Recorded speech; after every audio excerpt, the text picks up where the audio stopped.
on that topic. Yeah, I know that. So I will do that first, and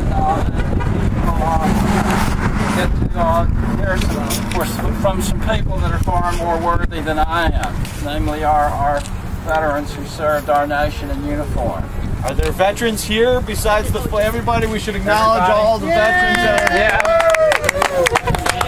And I want to say at the outset that all of us owe you a debt of gratitude that we can never fully repay. You've given so much to serve our country. Freedom is never free. You know that more than anyone else. I'd like to start out my remarks first by saying I do not regard myself as a socialist. I believe in a free market economy, but a free market economy with a solid safety net undergirding it. For much of our nation's history, no such safety net existed. In the wake of industrialization in the late 19th century, great masses of people worked long hours for low pay, often in dangerous and unsanitary conditions. They lived in squalor while their bosses lived in palatial splendor. Private charity could not rectify these problems, so between 1900 and 1965, the major components of our social safety net were gradually assembled. These components include the minimum wage, Social Security, Medicare, unemployment compensation, workman's comp, child labor laws, and the right to collective bargaining. These measures help make our society more just and humane and assure that economic well-being is not confined to a few wealthy individuals.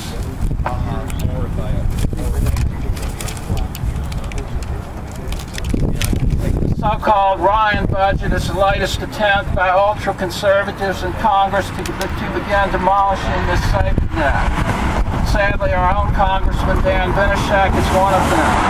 They think doing this will lead to a capitalist paradise, but it will actually take us back to the deplorable conditions I spoke about earlier.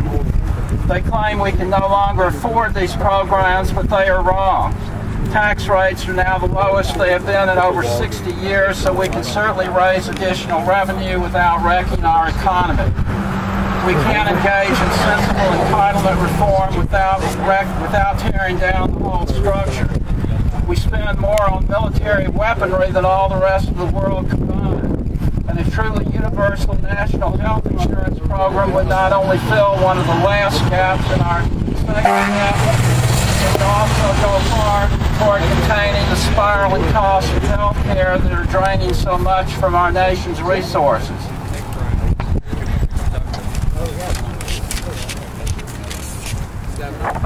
We must decide what kind of society we want to have.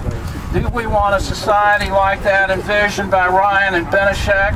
A society in which we owe... Do we want a society in which we owe each other nothing?